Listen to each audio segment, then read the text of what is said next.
Hey guys, and welcome to Wakefield, Knottingley, episode number 27. So a long time since 26, about 3 months I've been busy with work, so I apologise for that long gap. However, the route has been getting some progress in between when I've been able to, and we've done a bit of scenery.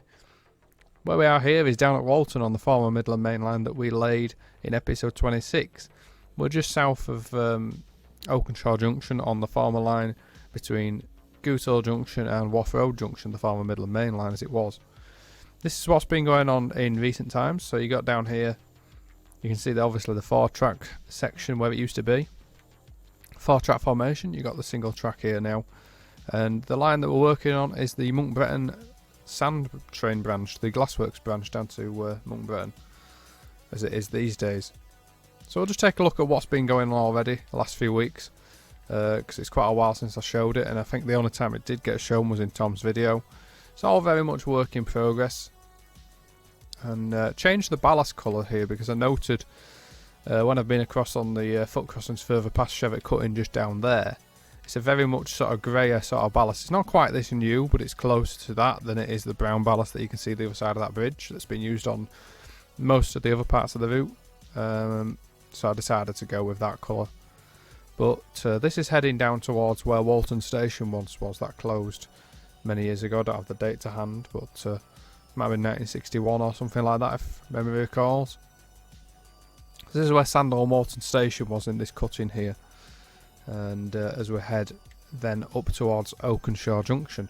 So this is heading towards Wakefield or Knottingley. There's a triangle junction that we'll come to, which is where you would turn down in reality, depending on where you're heading. So we'll speed up and go past this bit because there's not really that much to see. Try to go with some detail down by these gardens. I've not put sheds and stuff in just yet, but you get the idea. My main focus on this section has been foliage and trying to recreate sort of a vibrant look to it. So it's got different things. It's got little bushes, it's got big trees, it's just got different weeds and different grass, just to try and give it some depth so it's not all the same look, the same colour, the same type of foliage. It's got different bits appearing, just to try and keep it varied, but at the same time I have used the same core grass, which is the Southampton to Bournemouth one, and the reason I've used that is to keep it consistent whilst varying it. It sounds weird, but that's the general sort of thing that I'm going for. Here we are, we've got Max Verstappen there leading the actually that'd be Kimi Räikkönen I think leading the Grand Prix down to Walton. Don't know who the blue one is, maybe that's Alonso. That's the Red Bull Russia livery, and of course that's got to be the two Hasses at the back there. Just watch out for Mazepin spinning off. I'll stop that because you might not be an F1 fan, in which case you'll wonder what the hell I'm talking about. Anyway, this is Oakenshaw Junction. So this is Oakenshaw South Junction, and this is where the line sort of goes on a very high banking. It's got a little viaduct down at Oakenshaw. Got lots of horse areas. Don't know what they're called. Matt will probably shout at me for getting that wrong now. Or rather Sophie will. That's the signal that protects obviously onto the old Midland Main Line. So you got this curve here that's single track. That goes round and down onto the Wakefield to Knottingley line. And the Wakefield to Knottingley line, as you can see, is here. You got Crofton West Junction just there. And then up there towards Crofton East, where it joins on to the Wakefield to Knottingley line. So that's just a recap for anybody that hasn't seen episode 26. It was 26. Can anyone tell that I'm a bit foggy? I don't know what I'm talking about today. Not the best time to start recording a video, but maybe. Don't you hit my bridge, mate. Oh well, that's that line never opening.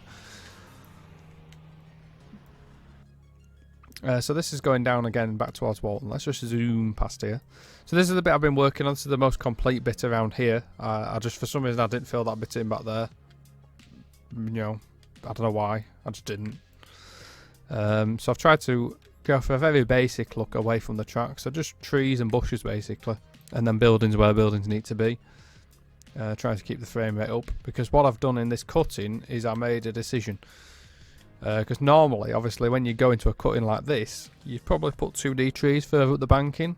Now, I found that it looked absolutely atrocious with 2Ds up there, because you'd see them from the cab view, and if you wanted to look at this view, it just looked horrific on the sides. Now I looked at the scenery outside of the cutting, and it's really basic. It's just fields on both sides. So what I decided was I'd put 3D trees in here, accept the frame rate hit, which is about 30 FPS that it drops. So it's 51 FPS at the minute for me. It'll drop lower if I look this way. No, it won't. It'll be higher ish. It's about 50 odd. Anyway, so long as it's above 35 up there in that top right corner, that's what I'm looking for, and it's 48.50, and it's still higher than if I was using the VP trees. So I'm happy with how that is. So I've decided to try and fill the cutting in, because it's so dense in this cutting in real life these days. Just try to fill it in with 3D trees. The ones at the back are just lines of trees, just varied in height, and then the ones at the front basically pretty much the same. All I've tried to do is just make it so the odd one pokes out, just so that it sort of doesn't look too linear, and then they're not all placed sort of in a line right on top of each other. But again, these ones further back, they are a little bit more just sort of placed. This, of course, used to be a tunnel at one point when it was still double track, the Midland Main Line, before they made it into a 4-track line. I think it was about in the for some reason I want to say 1923, but I might be wrong. Might have been before that. Might have been after that. But it used to be double track, and it used to be in a tunnel down here. And they opened it out when they made it 4 tracks along the section from Waff Road to Goose Hill Junction. And then they opened it out to this really steep cutting. And it's really quite an impressive look to it. I'm going to actually go down to this footbridge at some point and get some looks down there. And it's a really, really sort of high cutting. It's one of the highest in Britain as far as I'm aware. So let's have a look at what we're going to be doing today, because what I decided I'd do today is just basic sort of general scenery. Just sort of, because we've not done any for a while, just sort of basic sort of work. So what I was doing before this episode was I was just doing some prep work around here. So I've put in a bit of a farm. Say a bit, there's really not much to it. So I put the bit of farm in there. And I'm really not going to go too over the top with detail around that, because at the end of the day, if you're in cab view down here, you're not going to see what's going on up there. So it's just got to be there so that when you're on the horizon coming along that bit, it appears on top of the hill. That's all I'm looking for on that tree line. And just the basic thing I go for is when I'm coming along here, that I want that to just look like it does there. So it sort of fills out that hill, so you don't just have dead terrain at the top of the hill. I don't know if I've got my mouse cursor on here, so let's just make sure I do. Right, my cursor should now be showing, so you should be able to see. Hello, should be able to see that now. So enough blarting. So yeah, the idea with dead terrain is just make sure that you don't have any hills and stuff like that appearing in full cab view or anything. That's just the basic thing that I go for. And wherever possible, just try and make sure that the horizon has something on it, even if it's basic. It's just like a tree line or something like that. It's just something on the hill, so it's not just dead terrain. It doesn't look like it's half finished. Next up, what we're going to do is we're going to start looking at some of this bit here. So we got to work out how we want to fill this scenery out. Let's just make sure we got any more to do over here first, which we have. So we got this road that we can put in. Now, in all honesty, you could probably just paint this on, and it would be absolutely fine. I will lay it just for the sake of laying it. And the one I'll use is the Weir Valley Road Lane 1, because it's got the nice sides on it where it sort of fits into the terrain. I like those roads, so I'm going to use that one. And I've got snaps of terrain on down in the bottom corner. Again, if you're not understanding what I'm doing here, check out the earlier episodes. We sort of go through all the very much basics of the route editor very early on in these episodes. But I've got snaps of terrain on here, and that'll make the road allegedly snaps of terrain, but you'll see in a minute that it sort of doesn't. For some reason Mark's put a pylon in the track there, bad Mark. We'll go around that because we're so far from the cab, I don't care. And we'll just move them bushes off the road. There we go. And then the road will just end in here, and it'll transfer to terrain paint once we get in here. So as you see, I said it snaps to terrain, but it really doesn't. You've got to sort of lower it down, and you can put the arrows in, and you can press L as well to just lift the terrain, lift the road onto the terrain. And I'll also do some terrain snapping as well in a minute. Just want to make sure that I've not got any unnatural sort of bumps in this road. I don't really care if it's not smooth gradients because it's so far from the track it really doesn't matter. But I want it to at least not be floating and digging into terrain and stuff. So what I'll do is I'll press my paint tool, then press the magnet, and that'll snap the road to the terrain. So I got it on the road setting because I wanted to select this road, and I want it on a 15, so that's distance from this road. It'll snap terrain within 15 meters off the road, and I want to put it on a 25 size area. And then all I do is I just hold my left mouse button and I fly along, and it'll grab the terrain around the road. So now when we look at it, it's all reasonably settled. I mean, if I was getting really obsessive with it, like if it was right next to the track, I would lower that bit there by like this. So I select a 12 size brush, I would put it on the select to section, the height section, that top left one, and then you can just drag it down until it snaps. But you got to be careful that you don't just end up making your road float, which is what the risk is. It's just slightly floating there a bit, but it all works. So up here, look, we can see it's just basically a massive line of trees there, and that'll be so easy to do. We'll do that in about 4 seconds, and that'll make a really nice natural boundary for the edge of the scenery.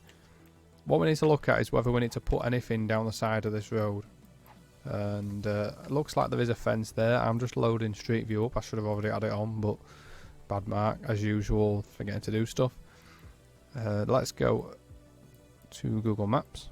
I'll go to Google Maps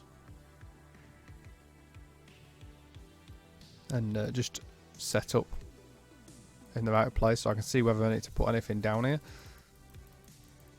Cool story whilst I'm doing this is where the floor fell off my car just before I got it scrapped a couple of years ago. Took it to a garage in Criggleston. I won't say the name because I do still use them, weirdly. But they did some work on the car. Told me they put some new cable ties, not cable ties, but new ties and stuff on the skid pan underneath the car. Told me they put a new skid pan on, and I came nicely tootling up the hill. Thought, oh well, it's had a lot of work done on it because I can't remember what else I'd done it, but I'd had something else done on it. I thought I'll take the long way round. I'll take it for a bit of a thrash down the country roads just over the hill. And I'm coming up here, and suddenly, like, there's a massive bang and a load of dragging sounds, and get up to this lane here, and the floor is literally hanging off the car. So skid pan and everything was just, skid protector was just like properly, yeah, dragging along the floor. So then I had to drive it back up to Criggleston with the floor dragging along the floor because I couldn't get it off the bottom of the car because it was so hot because of the exhaust and everything. And I was not waiting up here because the RAC said that there were going to be like 3 hours or something after. And I thought, I'm not waiting here 2 miles from the garage where I've just come from. I'm going to go up there and give him a piece of my mind. So I went up there. I didn't give him a piece of my mind because I didn't want to get cracked. But I did take it back up and leave it there so it could get fixed. But there was a guy as I was driving up there who was full on waving his arms at me and everything. Like, whoa mate, your floor's falling off your car. Alright dickhead, why do you think I'm doing 5 miles an hour? I'm sorry. Shouldn't be swearing. Sorry. Might have to bleep that bit. I won't bleep that bit, but pretend I didn't say it. It's not that bad of a swear anyway.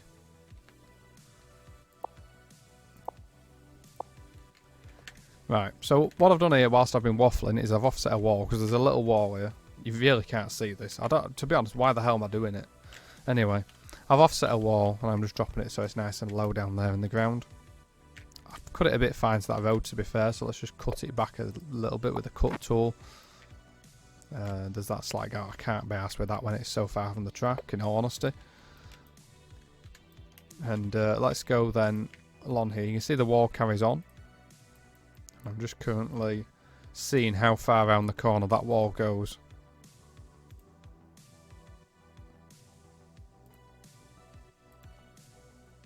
This road will actually be my, when I take Becky to work when I move house, this will be my local commute to work route, so I'll be able to fully check the road.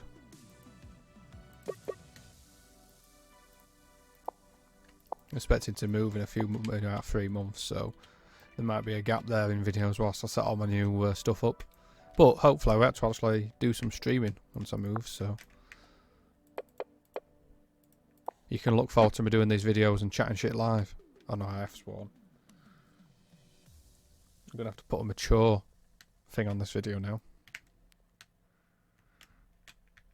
Now I'm annoyed with myself. So this then transfers to a hedge as you get past this corner. There's another gap in that wall there. If you're seeing that from cab, I've got serious worries for you. So next up, we want to be doing a hedge down here. So let's, again, get this. So instead of waffling this time, I'll actually explain what I'm doing. Get the select tool, click your road, drag it along, and this is how you offset a loft at the same height and everything as your road. We want to come along here, drag it along. It's a bit fiddly. And you can see there it turns then and joins onto the bit where the sort of road goes up into those houses. So you want to select then your offset button. So that's the orange arrow off a white square. And then I'd say that's already a reasonable sort of distance, 7 meters, but let's drop it down to 6. I think 6 is a better one. And I'm just going to go for a hedge, 280 centimeters, not 280 meters tall. That'd be quite a big hedge, wouldn't it? And then all you're doing is you just click the hedge, and you have to click it each time, and then click these arrows, and that'll place it where you want to put it, and it'll be at the same height as the road. Whether that's a bit too high, it possibly is. Just got to do this top one up here that I didn't do. Now on the other side of the track, I believe it is also a hedge. On the other side of the road, not a track.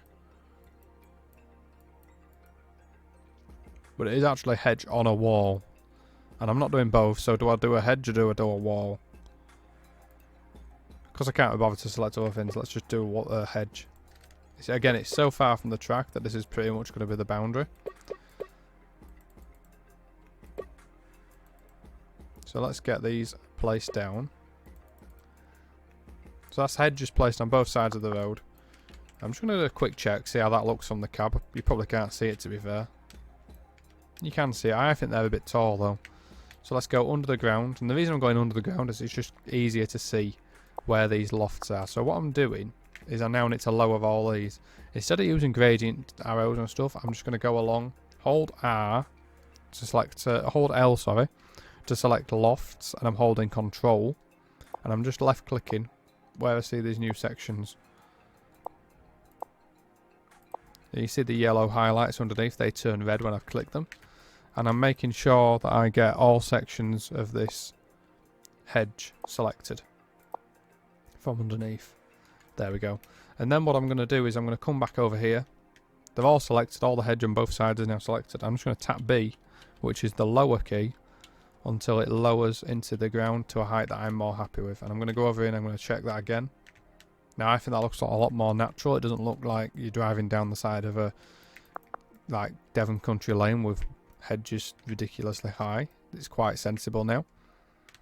What I'm going to do then is I'm going to check if there's any gaps where there should be like, there's a gap there, look, but any gaps where there should be gates and stuff just that can add in the horizon, but there isn't any. We've got this section. The hedge should transfer to a fence once it gets around this corner, so let's just transfer that to there. And I'm not going to worry too much about how accurate this bit is, because again it's so far from the road, from the track, that it's really not a problem. That's not something I care about to make this look like the best thing in the history of the world, because you're not going to be seeing it properly. So I just selected that one bit of loft there and just lowered it to the same height. You can see there, because the height differs slightly, you've got a gap at the end. And at this distance I do want to be getting rid of that gap, so there we go. And then what we want to do is we've got fences. You can see on the overlay that there's fences, and they are panel sort of fences with bars on, and they go on both sides of the road all the way to there. So again, we want to get our select tool, and I'm going to do it from here. So where that red triangle is, that'll create me a new arrow there. So I'm going to select from there, go along, and it ends there, look, by that arrow, that triangle. And then press the offset button. Now that's going to be a bit too far from that road, because it's a really sort of narrow fence line on the end of it. So let's go in here, and I'm going to put in the Liverpool to Manchester, and I'm going to go with fence wood 02. It's just my favourite fence loft. It's the one that I think looks the best. Even though it's one of the older ones, I think it still does the job. And we're just going to select where all these yellow arrows are. Select all of them. And place in the wood fence loft.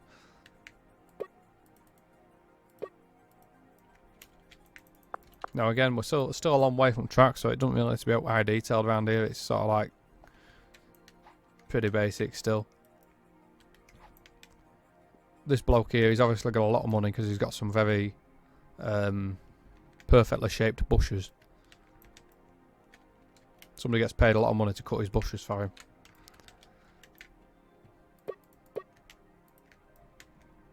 I can't even afford a pair of shears, never mind a gardener.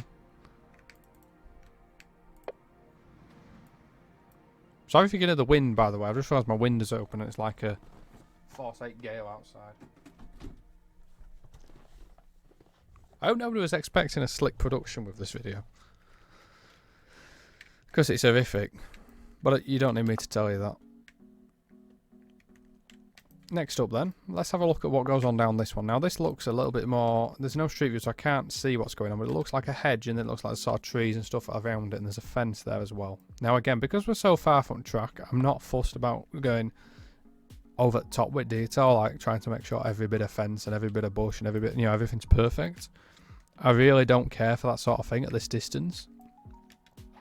I think what I'm going to do is, instead of putting lofts in because they take longer to load in and stuff and just, you know, save a bit of performance, is I'm just going to put in hawthorn bushes along here from the Southampton to Bournemouth route. Turn off snap to terrain. I want it to be on local, so I don't want it snapping to the terrain. I'm going to put it on local transformation, and I'm just going to place it and then manually lift and lower with V and B. So the V and B key. V lifts stuff up, B lowers stuff down. I really should do those overlays on these videos where you can see what button I'm pressing. I don't know, when I watch some of those videos from other developers, I sometimes think get a bit distracting. That's the only reason I haven't in the past. But maybe it would help. But anyway, I've just manually placed those so that they obviously don't float and don't sink too much. Now the idea with those is that that's a lot quicker than just like select this, press the offset button, press all the arrows. That's a lot quicker, and also because it's just such a long distance, it doesn't matter that there's slight gaps in it anyway. Now we can see, look, there's some trees in it, so let's place a few of them trees. I'm going to place them individually because they're sort of quite spaced out. There's one there. There's a slightly smaller one here. Just trying to work out which side of the road some of these are on. There's a little group of them here, so I'm going to place a small line. And then on this side, we got another one. Just there. And there's sort of a group there, but that's sort of the boundary where I'm going at the moment anyway. But we'll just place those ones there. Now on the other side of the road, it's very much the same. It is more of a uniform sort of hedge, and you can sort of see the pattern of where all the gardens go. So I reckon we're going to be better off doing those ones manually as lofts, because they're sort of too small to make into a hawthorn row. It just would look a bit weird, all the gardens being marked out by hawthorns, when it's clear that matey over here is a millionaire and he spends loads cutting all his hedges perfectly. And then this bloke over here says, nah, sod you, mate, I'm just going to do what I want here. So it sort of changes from being perfect to bloke with messy edge in his garden. Sorry if you live in these houses, by the way. No offence. I'm just criticising your hedges, mate. Let's carry on. Down here with the hedge. So I'm not interested in this bloke here that don't like putting his hedges neatly. I'm more like matey up here. I like his because he's got them nice and uniform. So let's make ours uniform as well. We're just going to select from the end of there. I'm not offsetting this because I know I need to turn it anyway, so I'm just going to sort of lob it in down there to that point. And let's make sure we get that into the ground fully. The terrain is a bit of a git round here. It's sort of not perfectly levelled and stuff. Because again, it's so far from the cab, I'm not interested in how it looks, if it's the perfect terrain, if it's like the best terrain you've ever seen. You know, I'm not interested in all that malarkey. because it's going to be hidden, for one, by these trees, and by those ones down by the track. You're just not going to see it fully. And the golden rule is, if it's seen from the cab, is, you know, put some time and effort in. And if it's not seen from the cab or just above the cab, then really just get on with it. So again, it changes to a wall there because he's obviously got a big stone wall.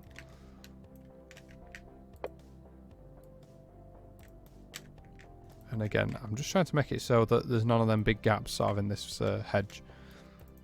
What I mean by gaps is these bits here. Because of the way lofts and stuff work, you end up with them gaps where there's changes in height. Now what you can do is you can go into the select tool, highlight it, and then you can click the smooth gradient button, and it'll sort of connect them up. If there's a change in gradient, that is. But sometimes, you know, it still doesn't work just like that. But you can see there, we can try it again.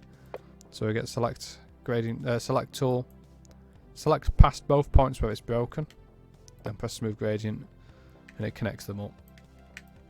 And it obviously gets rid of those really steep sort of connections in it. Again, this is all sort of, well, not rushing, but it's just fast building because it's so far again from track that it does not matter if it ain't perfect.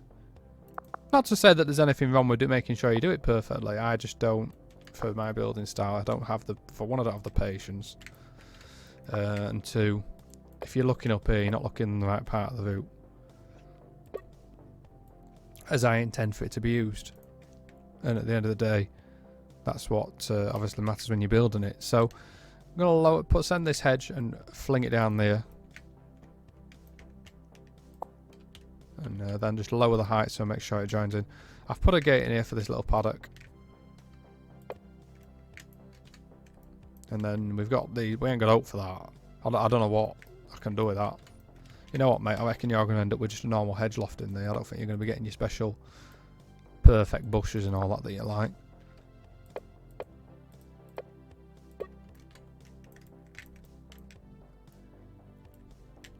Gardeners, you've paid your gardener all that money, and then I've come along and trained him and just lobbed a hedge loft in. And I'm going to carry it on then right down here.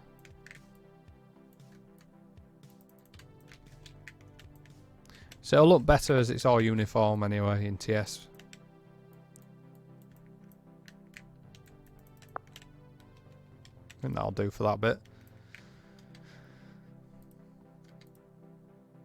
Alright, so let's have a look next at what we're going to do. So we've got that bit there. We're going to lower it a bit more.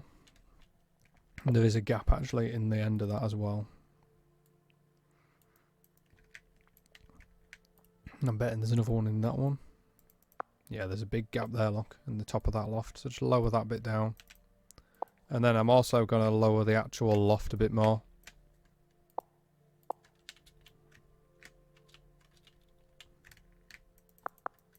What did I do there? Why did I not finish that bit there?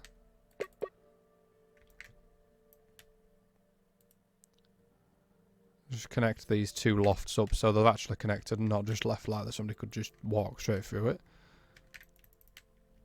And again, I'm just going to use the select tool and just over that bit. Just to close that hole. Ignore the noise. If there's a big bang then, that was just me bagging my knee straight into the desk. And I still haven't decided what I'm going to do. There's no 3D sort of view around here and I can't see it from the road off to the side. So I really don't know exactly what Matey's got going on here. It looks like it's some big wall. I mean, his house is not going to be up like his real house anyway. It'll just be some JT old style houses that we place. Stone houses. Let's try dark stone wall loft.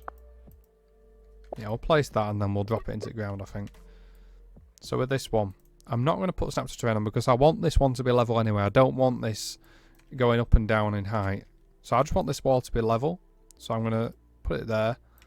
Now, you can see obviously somewhere down here it changes back into a hedge loft. Now, I'm not concerned really about that. Maybe when it gets there, I could change it looking at that. So let's go to there. And then obviously that's way too high, so just select it from underneath. My TS has done the thing sometimes where it randomly rotates stuff by itself, and I have to press Control and then F or G, which are the rotate keys, to stop it doing that. Does anyone else's TS do that? I know Tom's has recently started doing that. Does anyone else's TS do that? It's just a random bug. You'll click an asset and it'll just like start rotating it. I assume maybe the control key gets stuck or something. There's something weird that it does anyway.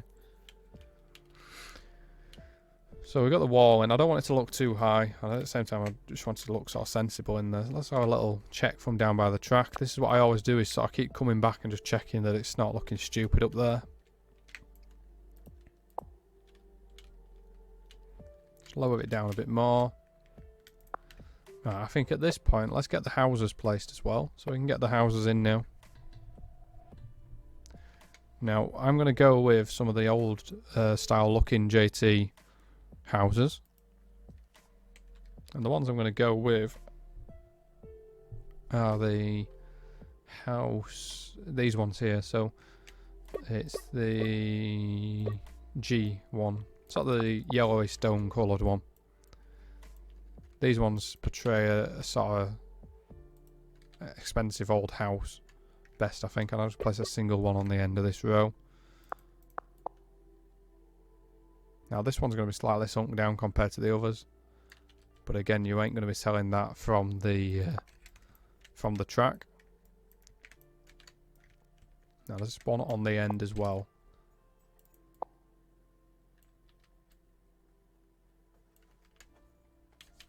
So let's place those. Let's have a little check again. Yep, that's getting the effect that I wanted. Now, so they don't all look the same, what I'll do down here is I'll place a wooded stone house of some description, probably that one.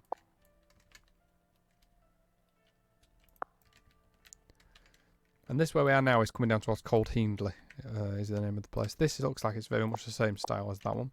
So this is Cold Hindley that we're coming down to. So it's just past Chevet. So that's Chevet cutting. And this, I guess, would be Chevet, really, I suppose.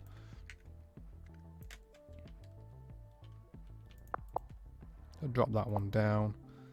And then drop that one down. I want them to be at the same height, even though that one is now sunk. Let's lift this a bit more then. To there. There we are. And then what I can do at this end is just lift the terrain slightly.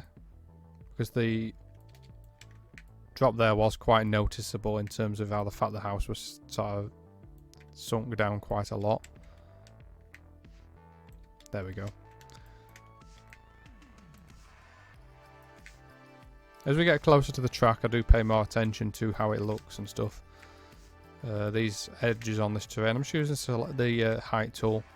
And I'm just going along with a 12 size brush and just clicking these little pointy bits and dragging them with the mouse, holding and dragging until they sort of snap into place, and that creates a nice smooth banking. And that's the same method that you use if you're creating a banking and, you know, next to the track or whatever. If you're not using a lofted one, that's how you do it. Again, this has all been gone through in earlier episodes, so I'm just quickly glossing over that in a minute. Over here, bloody hell. Well, this looks like it sort of goes white in the middle. Just seeing if I can get a street view that looks in that general direction, but I don't know if there is really. Yeah, there is a bit of a street view that sort of you can see it in the distance. Now, it does randomly go to being white houses in the middle there, so that's going to look a little bit odd, but that's how it is. We want to select A. Now, I'm not going to make this like any perfect sort of look, because if you were doing it perfectly, you'd make it as a custom asset. And really, that does not matter at this distance from track. Let's lift this end up here. And then this end here as well.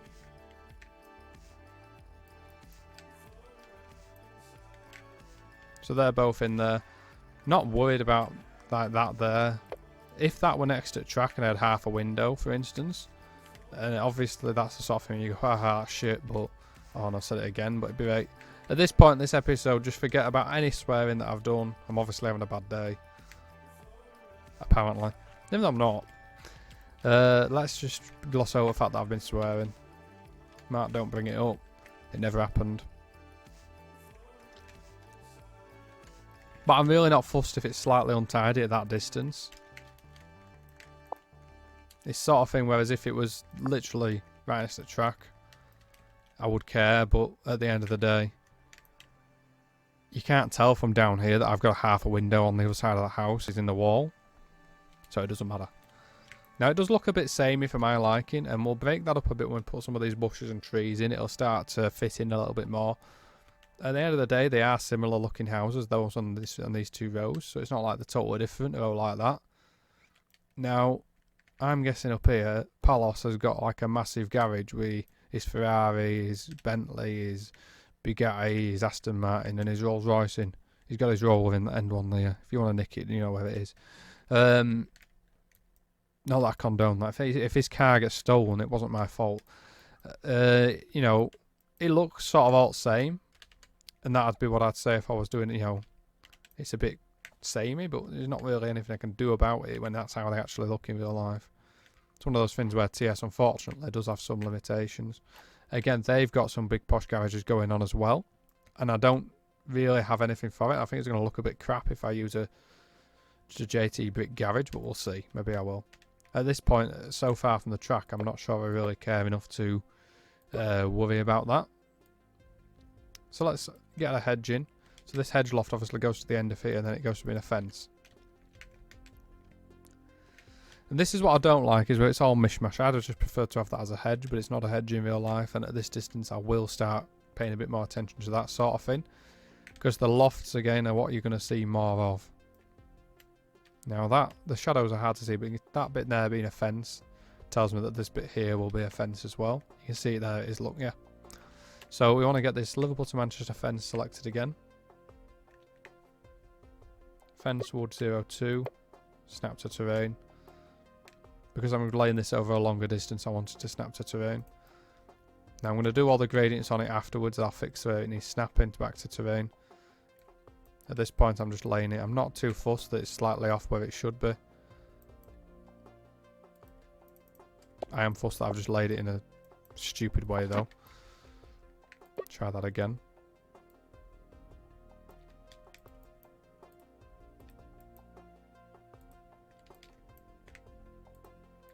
So we're just going up to here. Now because it doesn't quite meet that hedge line there, I'm going to have to rotate, so just grab all the bits of the one I've just placed.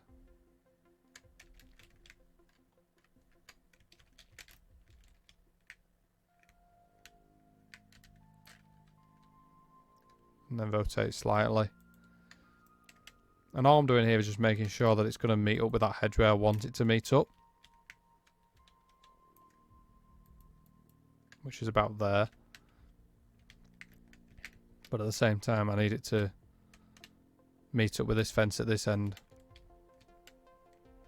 I can drag the hedge there, look, to meet it a bit more uniformly.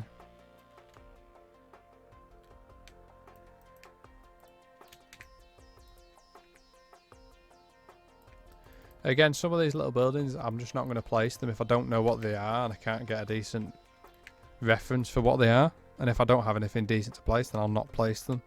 Because at the end of the day, it's better to have them missing and have something to look out of place.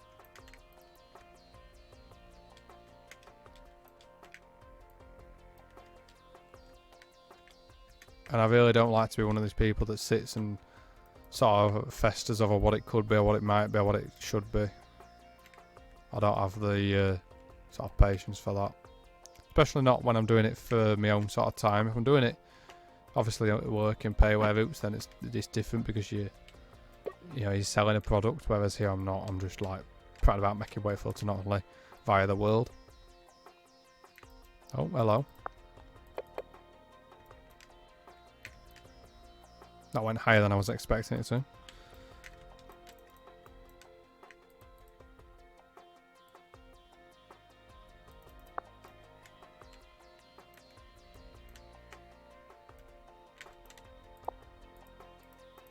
Now what I can do is just drag that bit back inside there slightly. So that it comes back through the fence, so it doesn't look like it's going through the fence. There we go. Now we've got a slight gap in that fence there. I'm not concerned at this distance about the fence having a gap in it. The hedge is different because it's bigger. Now look, if you look at this bit, we've got quite a sort of a thick hedge road here. It does change slightly, but then it goes thicker again there. All I'm going to do is just make that one section hawthorn like we did further down the hill. Select it and drag it up. Now it's going to be under the terrain there. Just press J and I can bring it back up to terrain height. And I can drop it in and rotate. F and G are your rotate buttons. And B and V lift up and down. V up, B down. And this is how I place it. I'll left click and then I'll use the hotkeys to move it around. I just find that's the fastest way for me to do it. Some people obviously prefer to use the arrows down here. I know Tom is more in favour of that. I think it's because it gets in more precise sort of movement. Whereas I've grown used to using the hotkeys. Both work. And you sort of over time train yourself into being really fast with one of the types. Didn't need to place that last one. So I'm just trying to make a bit of a thicker hedge line there. These ones are a bit more buried than I want them to be at this end.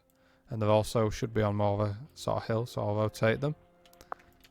Same with this one. Just need to rotate, and I put it on local rotation down here. Press J just to bring it back up to ground height and then drop it back in. Right, so next up what we want to do is put some trees in this hedge line, I reckon. So, a few trees. I can place a line in there because it's quite sort of uniform looking. We can place a line 3 in there. So that's medium-sized trees.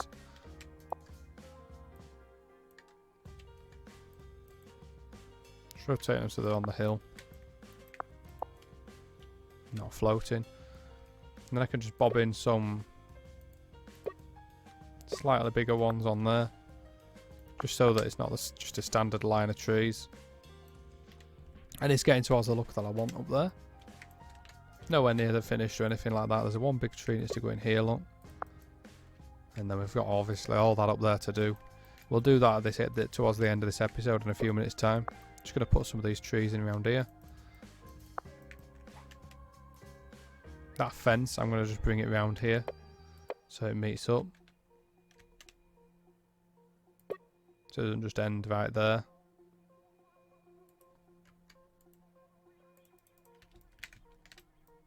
Snapshot terrains actually works pretty well there. Hasn't ended up floating all over the place. Another tree to put in over there, look, so we can do that.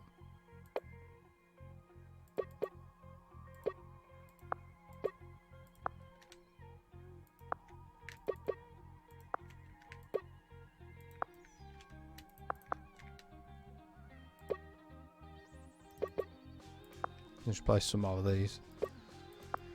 Just placing different ones so we don't end up with the same tree everywhere. Nice and varied, different heights, different sizes. Although try and reference the right sort of heights where we can. And I'm not bothered about putting every single one of these garden walls and stuff in at this distance because it's just not really necessary. I will place this one here, these ones in this section because I feel like it needs it. Wall Loft 02 is the one I'm going to go with.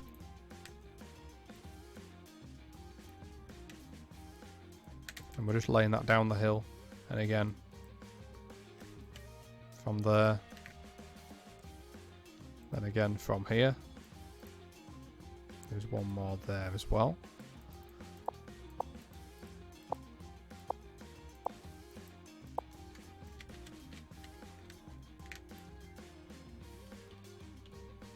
So you see they're obviously at different heights at the minute. I can just snap these down to terrain. And then drag them down so they meet the height of the main wall at the bottom.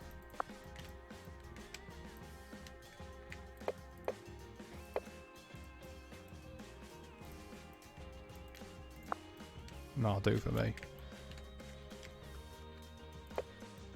Next up, we got some hedges to go around the bottom of here. Look, you can see.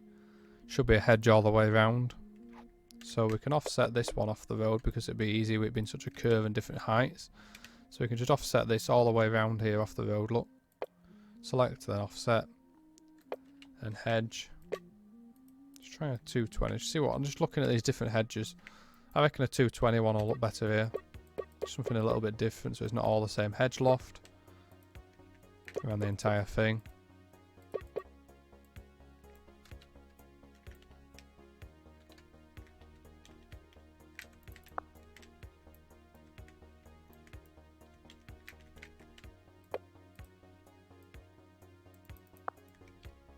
That's all set in there now.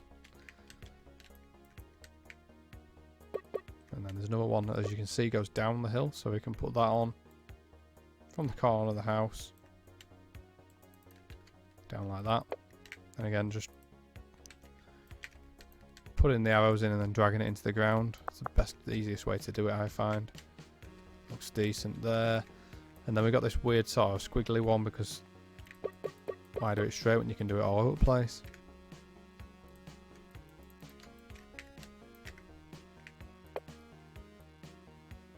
Drag that down so it meets the ground.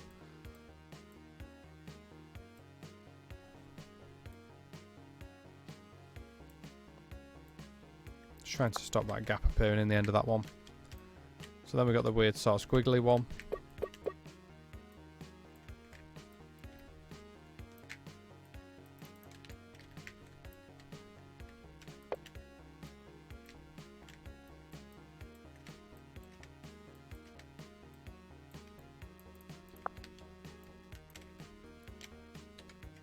Getting towards being decent enough now. I'm not really fussed about these walls here, but I will do them just for the sake of completeness, and as I did the ones further up. So let's put this one, let's try a different loft actually, because it'll look kind of weird if it's all the same loft, won't it? Let's try loft 4.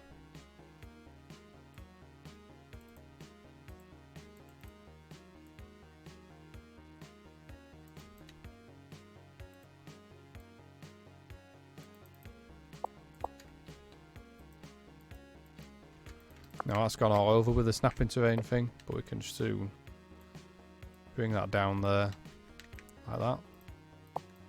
And obviously we want to lower it quite a lot because it's really high.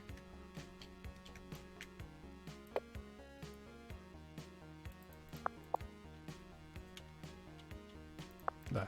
Let's just take a save moment and then have a look from down here by the track. And it's building up, it's still not finished, but it's getting there. Now, I'm not sure what's going on here, but I'm just going to throw a hedge down that hill. Obviously, the house is slightly out of line from where it should be.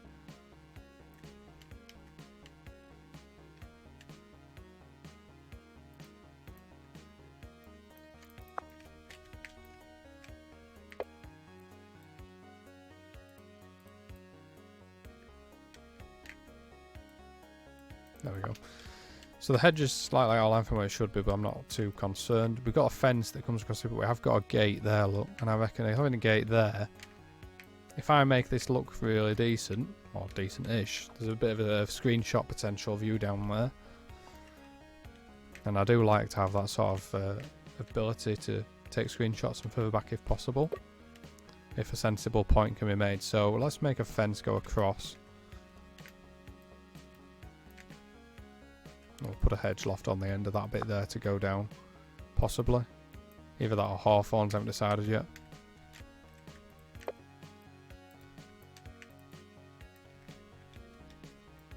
And then at the end of this bit, drop that fence down there. And again, just making sure that meets the terrain. Now here, we want to put a gate on. Put one of the newer JT style on the large farm gates, such as this one.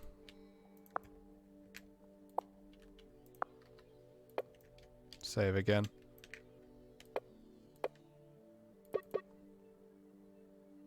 And get the rest of the fence and just drag it across. Not like that. I don't know why I curved that.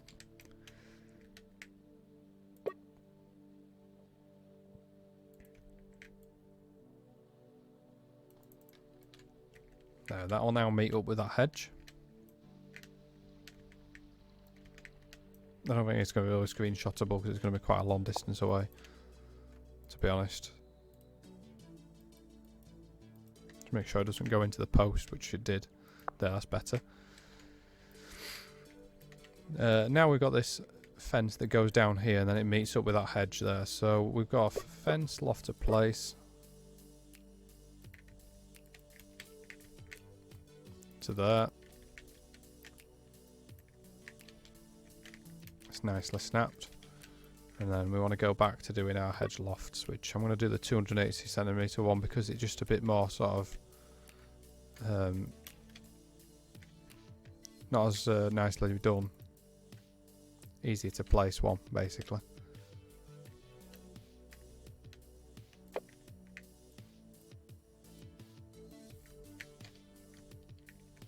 And it's a case of just stopping that one floating.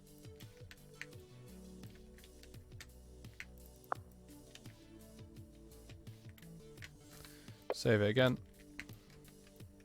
Whilst I'm doing lofts and stuff like that, I always save it regularly.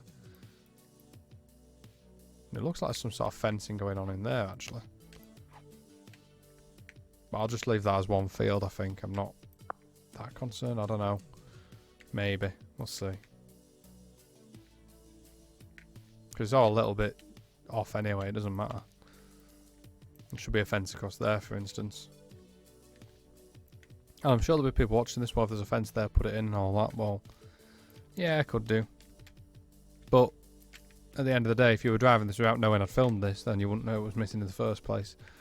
That's the sort of viewpoint I take on it, is that there's, you know, most routes out there, you know, even the very best routes are missing stuff like a fence in somebody's garden, because at the end of the day, they don't build them on YouTube videos and stuff like that.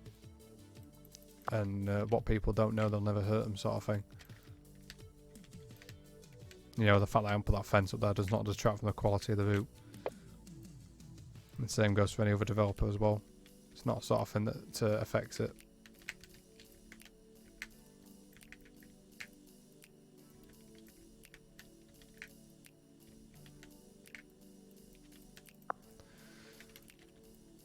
So that fence now goes down there to meet that hedge line, which we'll put in eventually. What I'm going to do up here, though, is I'm going to start putting some of these trees in. I'm just judging whether it's too far away for 3Ds. I'd say it's too far for 3Ds. I reckon we still want to be on 2D trees at this point. Because we're so far down in the cutting and we've already got about 5 million 3D trees on that banking.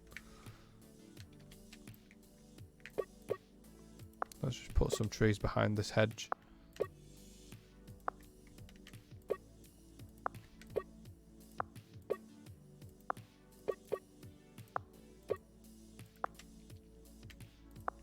Quite a clump of them on this corner, look.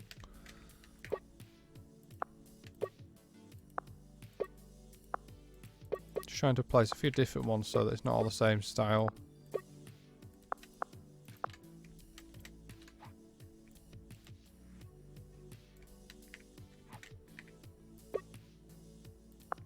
Placing that there is going to completely ruin any chance of any screenshot, but I don't think you can see the track. Yeah, that obviously looks pants with 2Ds anyway right in front of it, so we'll pretend that's not there. Just place a couple more up here. Then it's a case then of placing some of these small ones. And this fills out the view. Makes it so it looks more natural with the gaps in the trees.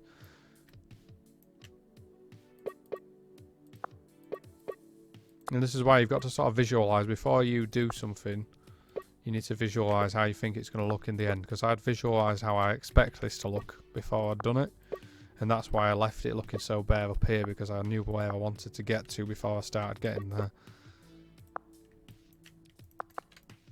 Now from the track, this should now look more complete, and you can't see. The reason we haven't gone over the top of a lot of the stuff up there is because you can't see it because of the trees.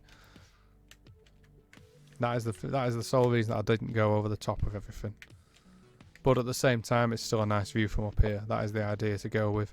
Now, I'm not going to go placing people. I'm not going to go placing cars up here, because at the end of the day, again, it's just serving to take away from the FPS, and there's no point in that at this distance from the track doing anything that could harm the FPS too much. Especially when we've got that cutting that I mentioned before. What we're doing here really does not have much impact at all. It's very basic. Place a couple more of these trees here, and then what we'll do is we'll put some in this line, because I think there's a couple to go in here. Maybe not. There's a couple more there, look. Place those ones. And I'm going to bring this episode to a close in a few minutes' time. A little pond or something there. Now water does have an effect on FPS. You're not going to see that water or know it's there unless you know it's there, because I've shown you in this video that it's there. So everyone that's watching this video, pretend you don't see this. I'm just going to put some trees around it, and the reason I'm going to do that, and I'm going to also put a group of hawthorn bushes in there, 2 groups. And the reason I'm doing that is because water decals do take FPS. They also don't look very natural on terrain either, to be honest. And in this little bit here, we don't want to be going too over the top with stuff like that.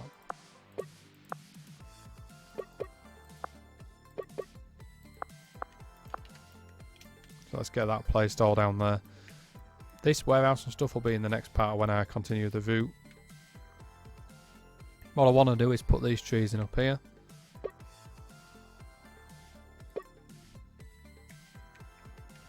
Because there's quite a big sort of area of trees. Now I think a lot of these are oaks up here. There's a lot of oak trees in this area. So I think these might be oak trees. Certainly look like they are. They're huge, huge trees. Let's place mostly oaks in here, singularly. It's a shame we don't really have that many great 2D oak tree models, to be honest. I don't want it to be just these because they really do stand out as being samey if you place just those, for instance. Make sure they're not too overhanging on that road, which they are sort of. And then we need to go along with a group of other ones. So we can place this group of trees.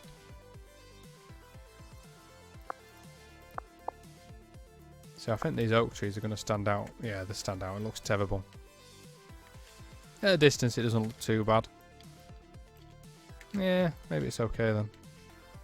I thought it'd look worse than that, but it doesn't look too bad. I just need to make sure these aren't floating. I'm just giving a bit more rotation as well.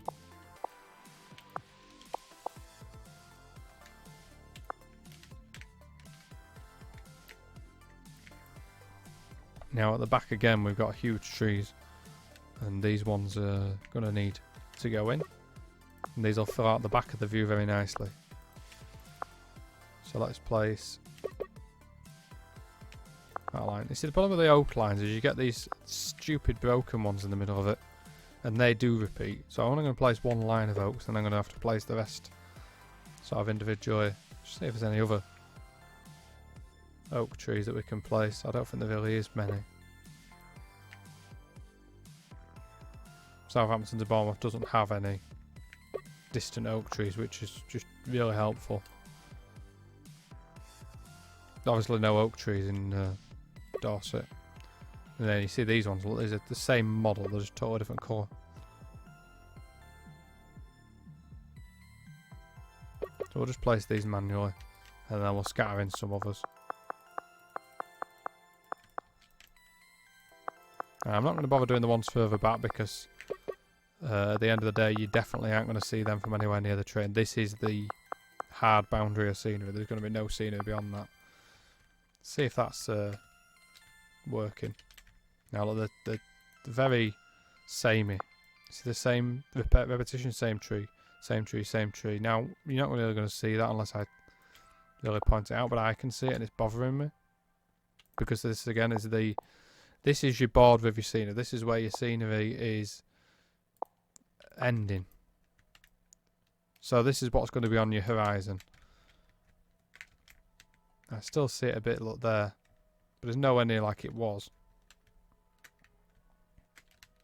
Now what we'll do if we're finishing the scene right now is we put terrain paint on. And I may well do. It obviously just takes a bit of time to do terrain paint. But I guess it shows you the methods that I go with terrain paint as well.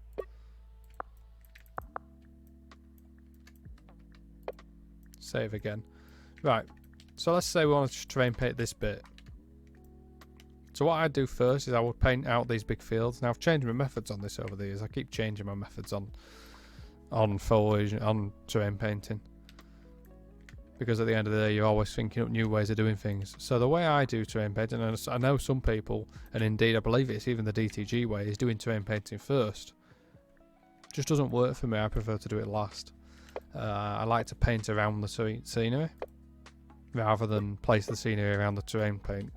I just feel like it saves me some time and effort. I'm not bothering with the lofts up there that you can see where there would be some, because they are so hidden from the track, it's unbelievable. All I'm going to do up here is paint. So I'm going to pick field 16, just going to go with a browny coloured one. 80 size brush, and I'm just going to paint roughly where the field is. Just to lower the density of the Google decal a bit. It's quite hard to paint while that's on anyway. And then that's that field done. So all I'll do afterwards is I'll put borders around the field, but that's that field basically painted. Next field I'm going to go for a 17 style. And again, I'm going to keep the brush nice and big. I'm going to paint over the edges of the field, so beyond where the boundaries would be, and that's intentional. And go right up to the corner there. And you can see it's obviously meeting the terrain paint here. Now I don't mind again going over the border, because what I'll do afterwards is I'll come back and I'll redo the borders on that bit. This is one huge field. So I can put this onto a 200 brush now because we've got such a big area to paint in the middle. So put it on a 200 size. It's so satisfying doing this when you just see the colour and everything. I have painted directly over the farm there, and that's because the farm will be part of what I call the fine detailing paint. So it's more based on smaller areas and smaller brush types and sizes. So here they've obviously gone for this. The image must have been taken different times a year here or something, because they've got half the field done, half the field not. Matt will be able to tell me exactly what's going on there, but he's not here, so he's not. I keep this one. I'll put this one back to a 16. I don't want the colours to vary too much from field to field on this bit, because they are sort of similar in real life. Again, let's terrain paint that bit. And I'm not too fussed again about the borders being done over. I will bring this one back sort of down a little bit though. And then we'll paint a grass boundary between those fields in a second. So that's the main sort of field done there. We've then got this one, which is a grass field. So I'll put this into a grass bare paint. We'll paint over the borders there because, again, the borders will be getting done separately in just a minute. Do some dry grass in this little one. So change that down to a 30 size brush. Paint the grass in there. And then up here, go with the bare grass for this bit. So this is what I'm calling the base grass, what I'm putting in at the moment. This is before I put in fine detail such as bits around roads and gardens and yards and things. I'm just putting down a base colour, so it's not the original colour of grass and stuff like that. It's got something different to it. Paint a bit of green in that one. And in that one, let's go with field 3. And again, I'll be doing that border in a second or two. Now we've not gone any further than that with these fields. I'm going to put grass dark in these bits here.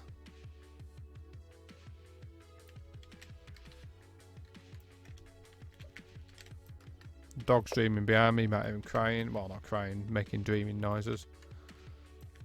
Sorry about that. So, borders. We can see here there's a difference between two fields. Now, I always paint my borders on last.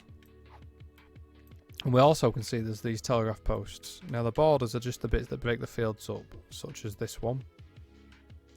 And I paint these in last because then it means that they can be nice and uniform and just sensibly sort of done.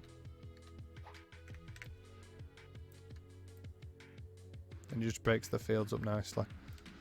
So that's the border there between those two fields. Now the border then continues obviously around here. And it's just so the crop doesn't go right up to the fence, because obviously in real life you don't have the crop literally touching the fence. Again there. It's obviously quite a thick border compared to what it should be, but yeah. and repaint this one that I ruined earlier. Just get a bit more forest floor around these trees. Now, forest floor is important when you're away from the track and stuff, when you're doing the terrain paint. The forest floor stops snow falling in winter. So if you're doing like in trees and stuff like in real life, you often find if it's, certainly in Britain, if you go in a forest in the winter and it's been snowing, certainly if it's on, if it's say it's sown 2 days ago on, and the way that TS simulates snow, that generally forest floors don't have much snow on them, so this will just make it more patchy, and that's why it's important to paint under your forest floors. Do a bit more there because that's a bit of a thicker line. And then there's another border to go in here.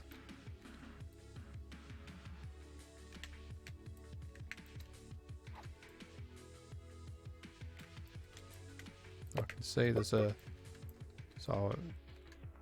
lot of earth coloured paint around here because this is where the farmyard area is.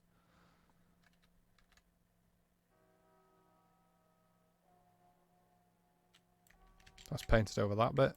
I'm not going too over the top with how many different paints and stuff there is up here because at the end of the day it's so far from the track, like I said. I'll paint grass around the road bit.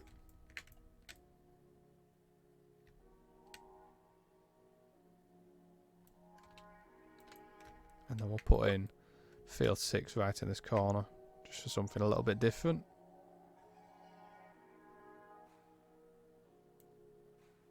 And then I'm not concerned about how accurate the painting is at this distance from the track, just in case of getting it over those trees and everything. Because it's so far from the track it doesn't matter. Now in terms of what we need to do for fine details, so we can see we've already got around that pile on, but this big pile on, look, is right in the middle of the field and I've painted a crop around it. That's not how it is in real life, obviously. In real life you can't do a crop for the middle of a pile on. So just pick a 15 brush and do grass bare around the pylon. Same with this base. Obviously if it's just a grass field then it doesn't matter, but when it's a crop field I always paint around the bottom of the pylons. Same with this one. This one here. And this one down here. Now that's technically around the edge of the area we're doing, so it doesn't really matter as much. Now I think we already did it around these ones, but then there's this telegraph post there.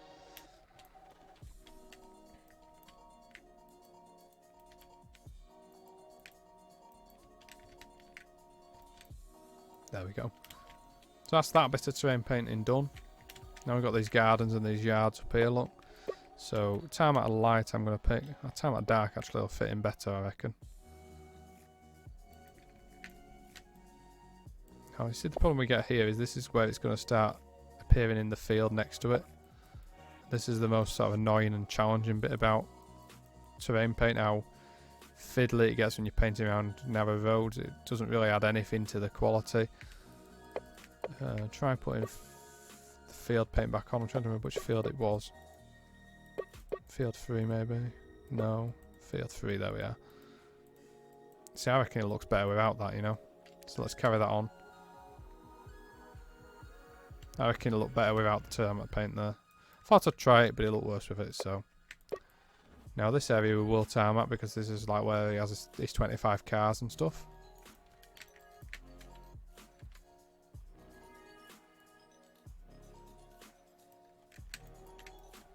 And again, tarmac here.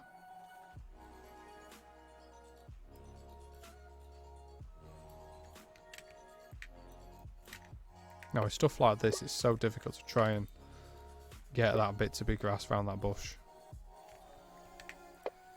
We will be able to do it just about though. There we go. And then into here, tarmac that bit, and then tarmac this bit here finally.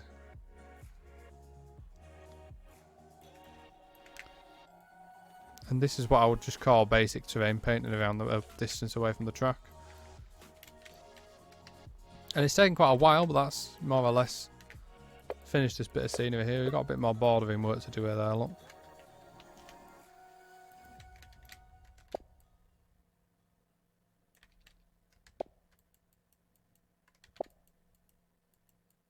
There we go.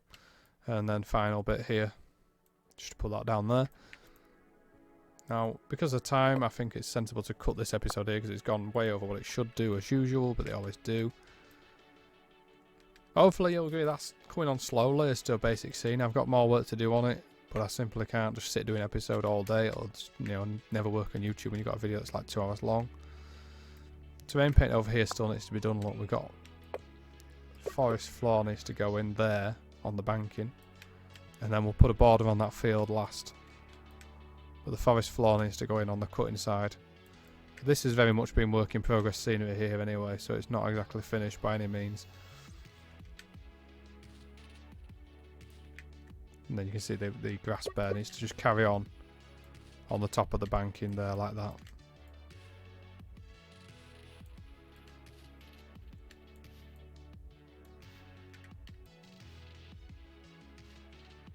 There we go. But that basically, as I said, it means now that we've not got any dead terrain up there at the top.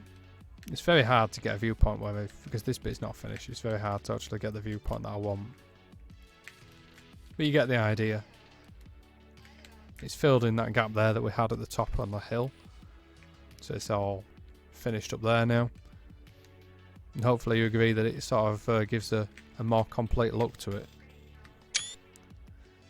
Cheers very much for watching, guys. Don't forget that you can check out all the earlier episodes in the series. They've got all sorts of details for basics of route building, track laying, all that sort of thing. And all the previous episodes, all 26 of them, are still available.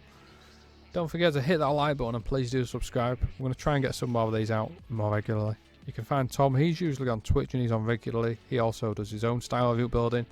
That's twitch.tv/trainsim_TV.